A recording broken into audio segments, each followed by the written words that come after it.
Muy buenas a todos mis hermanos y amigos en Cristo Jesús de este su canal, Jesús el Gran Yo Soy. Quiero de antemano agradecer a todos aquellos hermanos, de mis familiares también, que hasta el momento pues ven estos videos, se toman un poco de su tiempo para crecer en la palabra de Dios, y les agradezco mucho por sus buenos deseos y porque siempre le piden a Dios que bendiga este canal, y de antemano pedir yo también que Dios los bendiga a ustedes, Y bueno, damos gracias a Dios por el estudio de su palabra también, Hoy vamos a comenzar con el Salmo 8. En este Salmo vamos a ver una pausa que hace David. Hemos visto desde el Salmo 3 hasta el 7 cómo David ha orado a ese Dios de justicia. Se han fijado que he hecho esa serie así, el Dios de justicia y las pruebas, el Dios de justicia y las enfermedades, el Dios de justicia y el clamor de un oprimido. Así, esa serie es así. El Salmo 9 también es una serie, es parte de esa serie, el Salmo 10, el Salmo 11, hasta el Salmo 14, donde David toca el tema del ateísmo. Pero en este Salmo David está haciendo una pausa. En este Salmo David está hablando de la gloria de Dios y la miseria del hombre, y así se llama el tema de este Salmo. La gloria de Dios y la miseria del hombre. Ahora, la gloria de Dios es grandísima.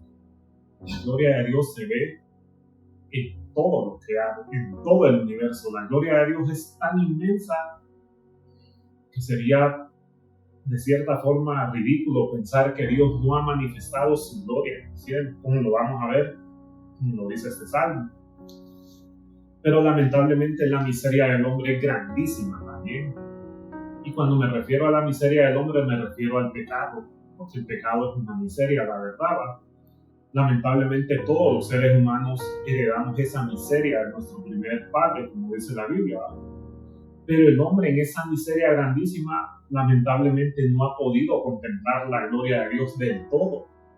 Más bien el hombre lo que ha contemplado en su miseria no es la gloria de Dios, sino, como dice Pablo, que el hombre ha contemplado desde el cielo la ira de Dios, como dice Pablo en Romanos 1:21, porque la ira de Dios se revela desde el cielo contra toda impiedad e injusticia de los hombres que detienen con injusticia la verdad.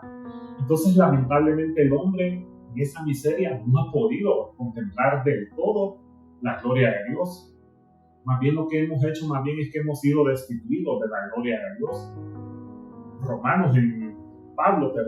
Romanos capítulo 3, versículo 23 dice, por cuanto todos pecaron y están destituidos de la gloria de Dios. Entonces, los seres humanos lamentablemente no hemos podido del todo. Solo ya vamos a ver quiénes son los que verdaderamente han contemplado la gloria de Dios desde el cielo, y aquí en la tierra también. Pero este salmo hace alusión a eso, a los cielos, donde Dios ha manifestado también su gloria. Es un cántico. Más bien, como les seguía diciendo, el hombre más bien en esa miseria también lo que ha experimentado verdaderamente la ira de Dios, porque pensemos en los días de Noé. Dice la Biblia que el diluvio cayó desde la fuente allá arriba del cielo, de las aguas que se abrieron aquí en la tierra, algunos abismos se abrieron, dice. Pensemos en los días de Sodoma y Gomorra, donde también la ira de Dios se reveló desde el cielo contra toda impiedad de toda persona que detiene con injusticia la verdad. Inclusive los mismos judíos, si lo vemos, los israelitas en el Antiguo Testamento, solo cuando eran obedientes al Señor es que dice la Biblia que el Shekinah, o lo que significa la gloria de Dios, porque eso es lo que significa el Shekinah, la gloria de Dios, se manifestaba primero en el tabernáculo, cuando ellos erigían el tabernáculo, y después el mismo Shekinah se manifestó en el templo cuando lo construyó Salomón. Pero ¿qué pasa? ¿Qué dice la Biblia cuando estos hombres empezaron a desobedecer a Dios? No se manifestó el Shekinah, se manifestó la ira de Dios cuando Dios no les mandaba lluvia. Entonces de eso se trata este salmo, el tema, la gloria de Dios y la miseria del hombre, como vamos a ver. Dice aquí la introducción de este salmo, que creemos que es inspirada por el Espíritu Santo, dice, al músico principal sobre Gittith, salmo de David. Esa expresión Gittith tiene en debate a los conocedores de esto, a los teólogos de este punto, a que dicen que eso puede significar sobre la guerra. Bueno, si lo vemos así, puede ser cierto, por lo que vamos a ver en el versículo 2. Dios tiene sus enemigos también, bueno, Dios tiene muchos enemigos, enemigos que tratan de no creer en su gloria. Entonces, cuando dice al músico principal sobre Gittith, Salmo de David, posiblemente se signifique sobre la guerra. Es un término un poco desconocido, ese sí es un poco desconocido, pero eso es lo que aseguran muchos que puede significar, ¿verdad? Comienza el versículo 1 y el versículo 2. Oh Jehová, Señor nuestro, cuán glorioso es tu nombre en toda la tierra. Has puesto tu gloria sobre los cielos. De la boca de los niños y de los que maman fundaste la fortaleza, a causa de tus enemigos, para hacer callar al enemigo y al vengativo. Ahora, aquí David ya nos está explicando quiénes son los que van a experimentar, quiénes son los que pueden deleitarse y contemplar la gloria de Dios. ¿Quiénes son? Solo aquellos a los que Jehová es verdaderamente su Dios. Cuando dice, oh Jehová, Señor nuestro, está hablando de una pertenencia. Está diciendo que David, en pocas palabras, está reconociendo que él sabe que Jehová es su Dios. Y ojo, no dice Jehová, Señor mío, Jehová, Señor nuestro, porque él sabe que no es el único que adora a Jehová, al Dios verdadero. Él sabe que había muchos israelitas que adoraban al Dios verdadero. Inclusive gente que no era del pueblo de Israel llegó a adorar al Dios verdadero y llegó a contemplar ese nombre glorioso también. Solo aquellos que verdaderamente reconocen que Él es el Dios verdadero, que Él es el que ha manifestado su glorioso nombre, es que verdaderamente van a decir como David, cuán glorioso es tu nombre en toda la tierra. Y si lo vemos así, tenemos que reconocer que la gloria de Dios, el nombre de Dios es glorioso en todo lo que vemos cuando salimos de nuestro hogar, bueno, de nuestras casas. Solo al ver las nubes cómo están bien hechas, cómo el ciclo de las lluvias se manifiesta bien, cómo la atmósfera tiene sus capas ahí para protegernos de los rayos solares. En todo eso podemos ver la gloria de Dios y cuán glorioso es el Señor. Por eso David dice, has puesto tu gloria sobre los cielos, y literal se está refiriendo a todos los cielos que miramos ahí. Cuando salimos al cielo al primer cielo, que es donde está la capa de ozono, con todas sus capas ahí, ¿va? Y al cielo del universo, donde está el universo. Y obvio también, aunque no lo vemos, se está refiriendo también al cielo donde está Dios, ¿va? Al tercer cielo, como se le dice, ¿va? Pero en todo esto, Dios ha manifestado su gloria. Y sobre todo, Dios nos ha dado a entender que Él verdaderamente existe. Dice Salomón que Dios todo lo hizo hermoso en su tiempo. Y sí, cuando nosotros contemplamos esos cielos, cómo nos brindan ese calor, cómo nos brindan esas lluvias a su tiempo, no nos queda más que decir que el nombre de Dios es glorioso. Y por eso David tiene razón al decir, has puesto tu gloria sobre los cielos. Qué interesante que esa gloria también Dios la ha puesto en la boca de los niños.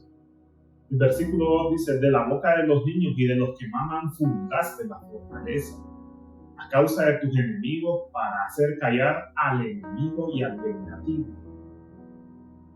Curiosamente, Dios ha manifestado su gloria también no solo en los cielos, sino también en la boca de aquellos niños, aquellas personas que muchas veces son incomprendidas por gente que se cree demasiado sabia, ¿verdad? Recuerden que el Señor tiene muchos enemigos en ese sentido. Lo podemos ver en el ateísmo horrible que hay en nuestros días, ¿verdad? Cómo se ha manifestado esa creencia falsa de que venimos de un mundo y que Dios no existe. Pero David está diciendo aquí que Dios es ahí donde ha manifestado también. Dios verdaderamente ha puesto en la boca de los niños su fortaleza, es decir, su gloria, también su alabanza. ¿Cuántas veces un niño no deja con la boca callada a una persona que se cree demasiado sabia? Aunque aquí niños, algunos argumentan que puede significar literalmente niños o discípulos de Cristo, pero con una fe sencilla.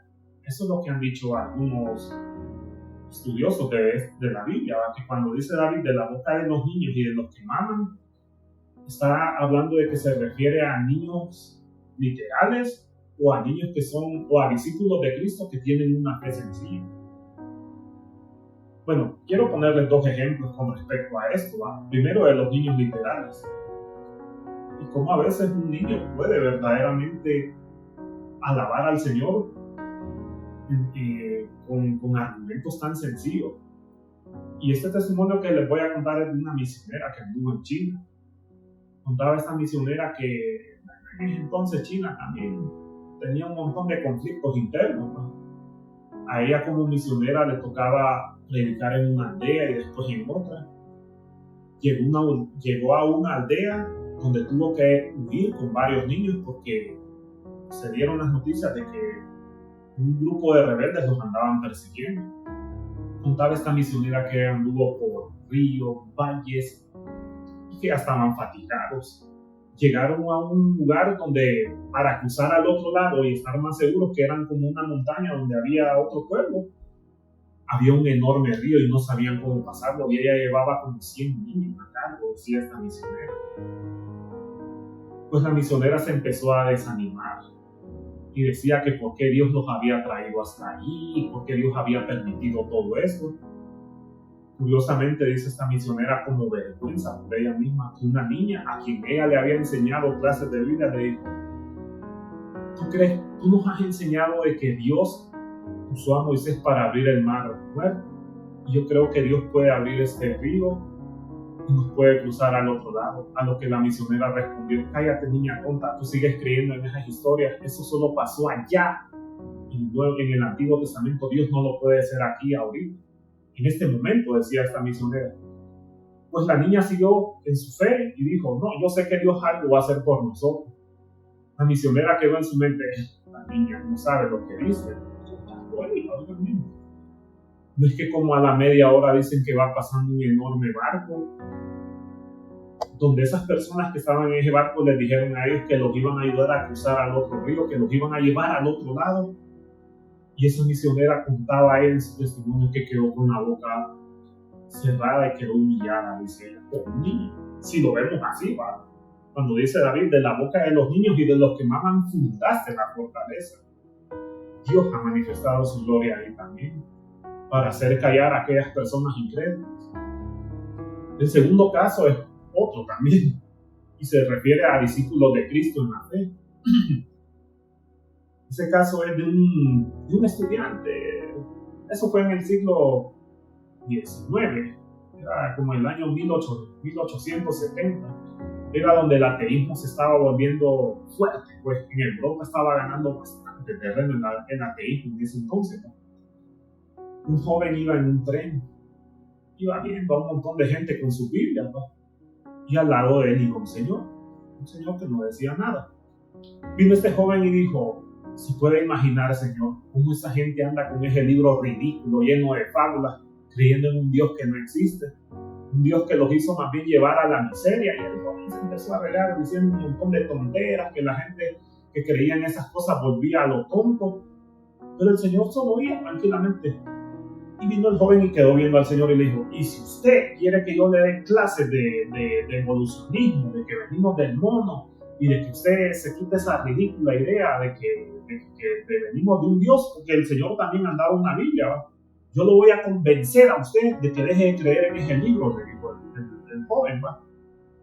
Vino el Señor bien humildemente y le dijo: con mucho gusto le voy a aceptar su invitación. ¿Y dónde vive usted?, le dijo el joven. Yo quisiera saber dónde es usted para darle clase de ateísmo, de evolucionismo. Claro que sí, y le dio la tarjeta al Señor. Cuando el hombre miró la tarjeta, solo agachó la cabeza y se quedó triste. La tarjeta decía: Dr. Luis Pasteur, director general de la Universidad de León, París, Francia.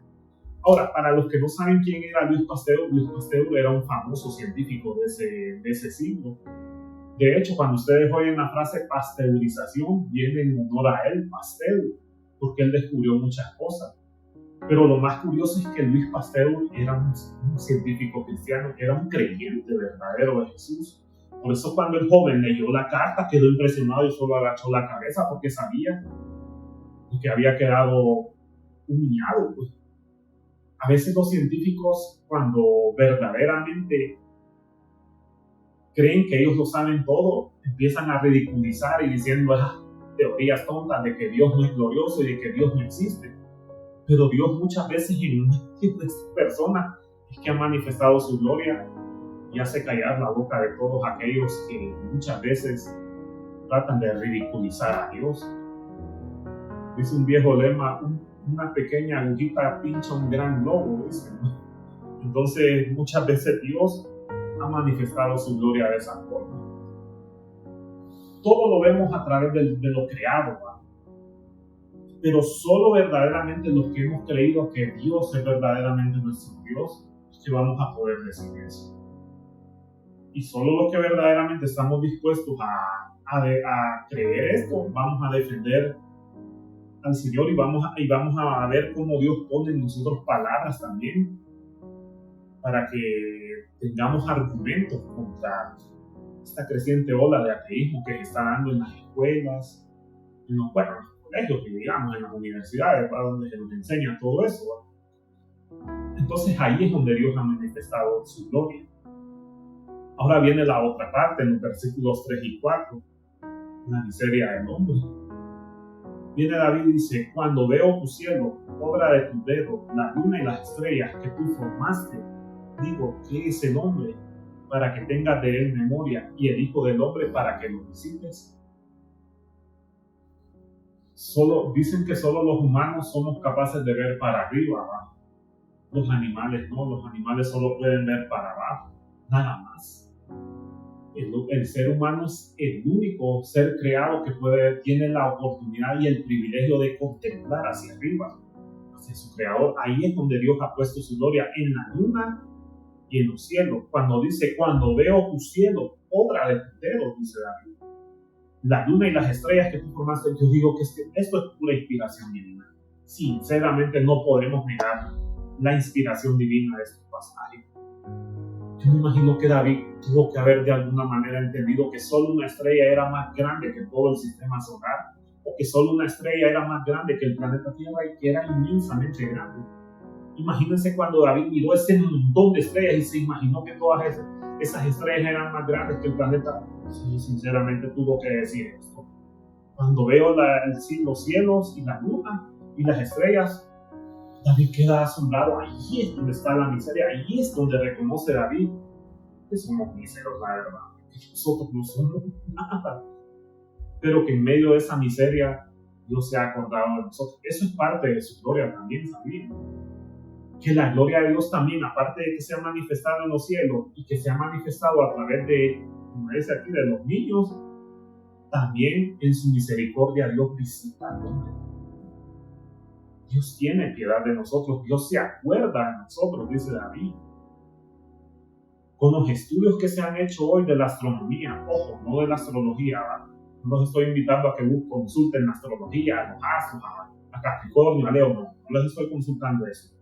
Estoy hablando de la astronomía, hagamos esa diferencia. La astronomía ha descubierto tantas cosas acerca del universo que dicen ellos, los astrónomos, que existen muchas galaxias, muchos universos, y que el planeta Tierra se mira así comparado con todos esos universos y galaxias, mundos. La Tierra es como un granito de arena.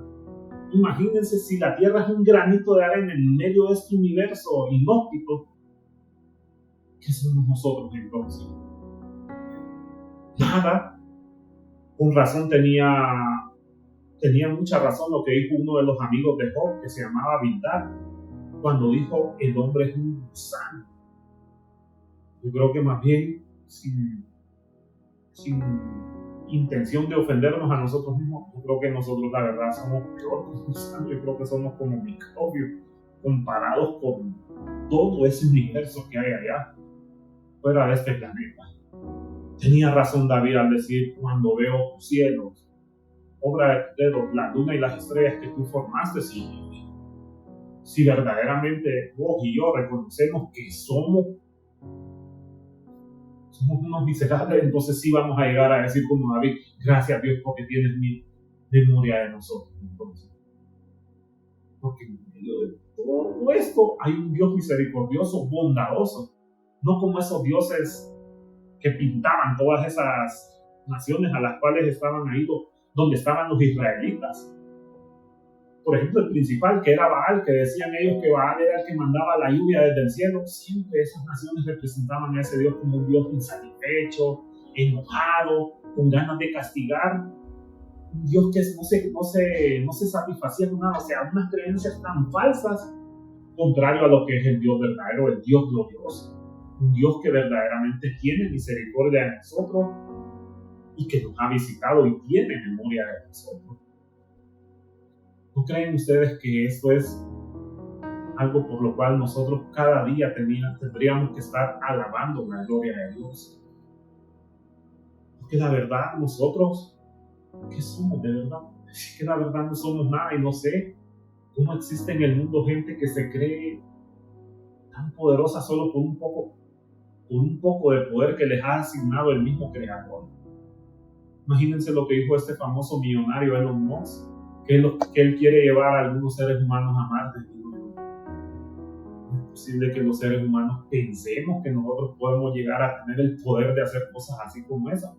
Puede que lo logremos, sí, si se pudiera, si Dios lo permitiera, pero aún así, ¿qué somos nosotros ante todo lo que contempló David y lo que nosotros contemplamos? No somos nada, la verdad. Solo nos toca más bien admirar la gloria de Dios y admirar que ese Dios misericordioso nos ha bendecido y nos ha visitado y no nos ha castigado como merecemos, aunque sí, como les decía al principio en la introducción de este estudio, si en verdad la maldad sobresale y repasa el límite, obvio que Dios va a manifestar su ira también. Y aquí viene otra cosa muy importante sobre lo cuán vulnerables y miserables somos. Dice David, le has hecho un poco menor que los ángeles y lo coronaste de gloria y de honra. Le hiciste señorear sobre las obras de tus manos, todo lo pusiste debajo de sus pies. Nos vamos a quedar ahí. A diferencia de los ángeles, nosotros, pues la verdad, comparado con el universo ya somos nada. Ahora David habla de los ángeles y en verdad comparados con los ángeles tampoco no somos nada. Los ángeles fueron creados primero, es cierto. Fueron creados con un poder más grande. De hecho, entre los mismos ángeles dicen que hay jerarquía, ¿no? Lamentablemente nosotros los seres humanos somos menores que los ángeles. Y es cierto, cuando Adán no había pecado todavía, pues no tenía poderes, pero mantenía esa pureza. Pero cuando cuando Adán pecó, entonces ahí fue peor. Ahí perdimos toda esa gloria. Y ahí sí fuimos un poco menor que los ángeles todavía. Pero fíjense que a pesar de que nosotros somos un poco menor que los ángeles, dice David que Dios ha coronado al hombre de gloria y de honra.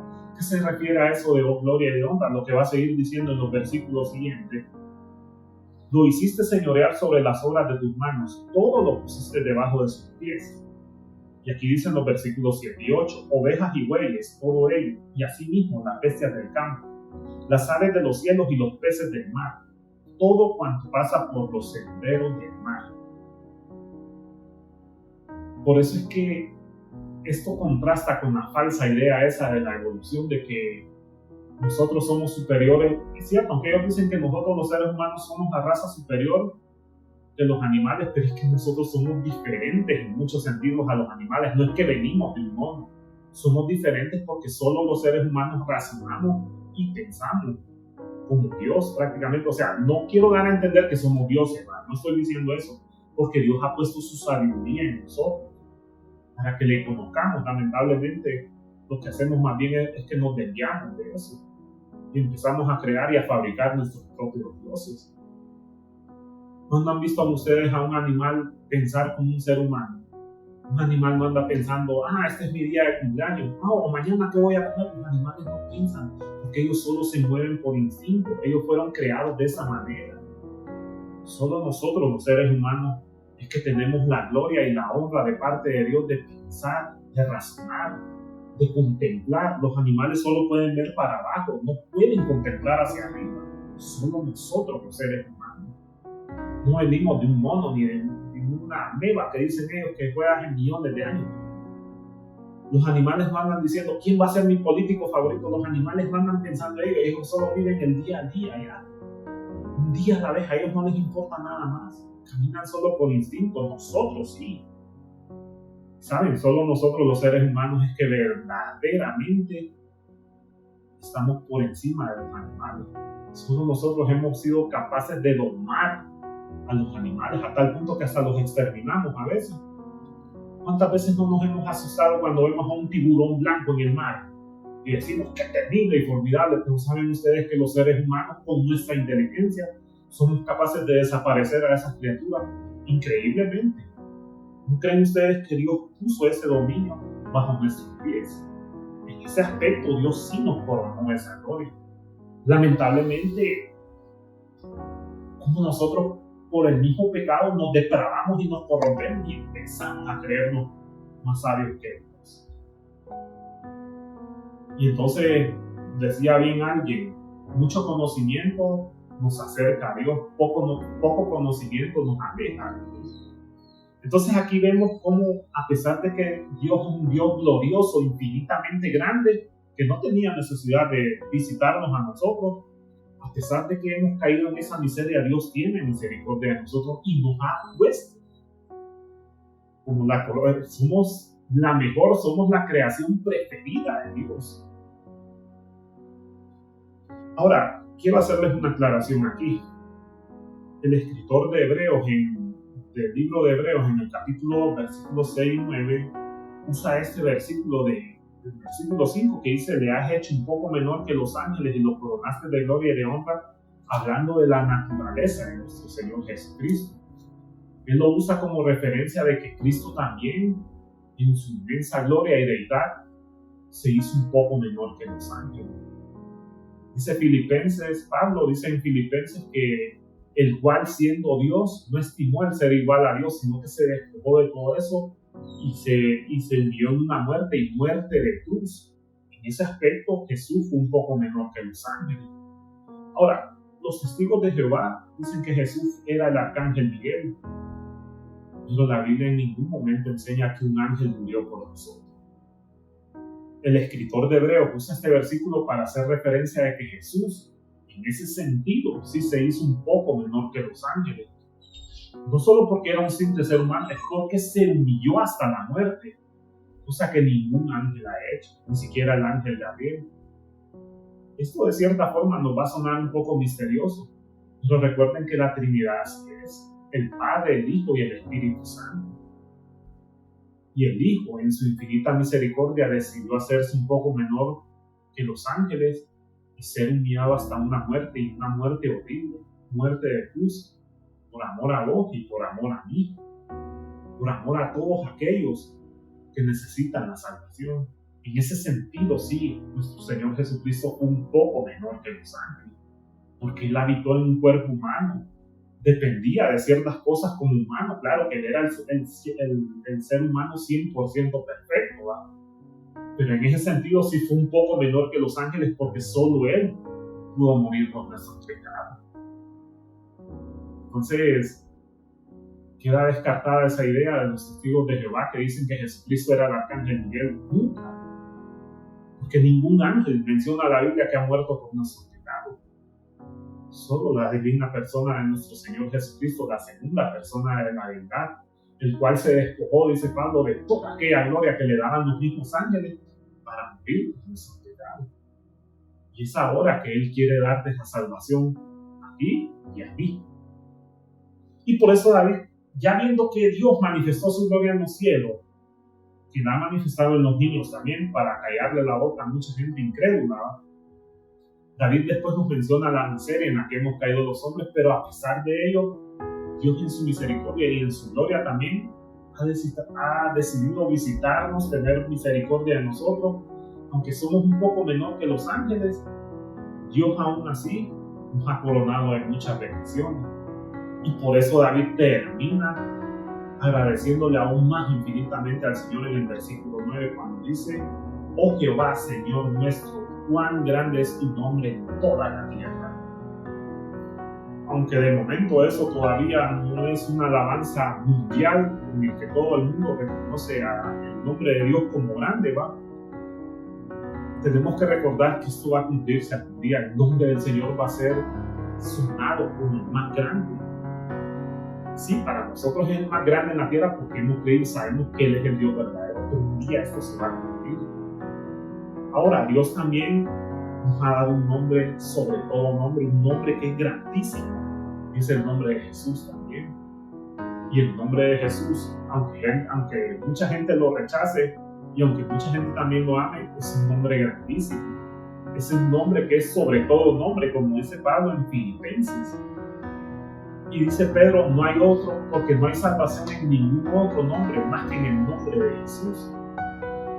Entonces también el nombre de Jesús es grande. Solo los redimidos también, los que hemos sido redimidos por la sangre de Cristo, podemos decir que el nombre de Jesús es el más grande y que no hay poder más grande que el nombre de Jesús y que todos tiemblan ante el nombre de Jesús y que un día, dice Pablo, toda lengua y toda rodilla se confesará y declarará, aunque hayan rechazado a Jesús, que Jesús es el Hijo de Dios, que Jesús es Dios, que Jesús es el Salvador, para gloria y honra de Dios Padre.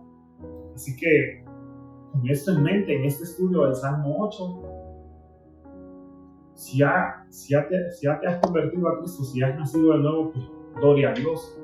Pero si no lo has hecho, hazlo hoy sí, porque es importante nacer de nuevo. Jesús dijo: el que no nace de nuevo no puede ver el reino de Dios. Y si no creemos que en el nombre de Jesús está la salvación, pero en el Jesús verdadero, ¿no? Estoy hablando de ese Jesús falso que nos están enseñando falsos profetas, falsos apóstoles, falsos cristianos, un Jesús light que permite todo. No estoy hablando de Jesús.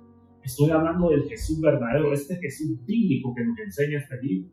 Ese Jesús que te ama, pero que a la vez quiere que te alejes del pecado, que no sigas en tu pecado. Si reconoces que el Señor Jesús, el nombre de Jesús, y que el Señor Jesús es real, entonces reconocerás como David que ese nombre es el más grandísimo de todos. Y bueno, es un reto también para que prediquemos el Evangelio y manifestemos a otros que nuestro Señor Jesús es grande y es el más grande de todos. Y les agradezco si se quedaron viendo hasta el final de este video. Pues, como siempre, denle un like. Yo sé que esto a veces es un poco difícil, ¿va? La gente siempre se le olvida eso. Que lo compartan, para mí eso va a ser una enorme bendición, porque lo que queremos es crecer en la palabra del Señor. Y sobre todo, pues, que cuando activen las notificaciones, las campanas, pues toquen todas las notificaciones. Bien curioso, a veces es cierto, YouTube no manda estas notificaciones, pero pidámosle al Señor que nos ayude para que este canal crezca, ¿va? Les agradezco mucho y que Dios les bendiga y les guarde. Muchas gracias.